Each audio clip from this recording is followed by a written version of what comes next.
Here we are in Sheep Creek Canyon, Utah, looking at a spectacular landscape behind us that also has a great geologic history. The dark rocks that are kind of reddish belong to the Hades Pass Formation that is about 770 million years old. That puts it all the way back in the Precambrian.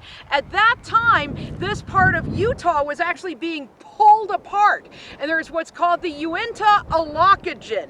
That's a failed rift basin, but the crust was being pulled apart and the sediments of the Hades Pass Formation were being deposited in that rift basin. And so we have actually both marine and non-marine sediments in that.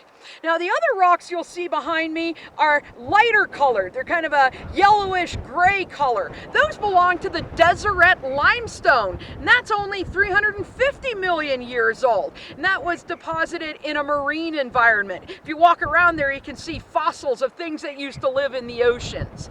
But that might have you wondering, how do we have these very old Precambrian rocks up against these much younger Mississippian aged rocks? And that has to do with a fault.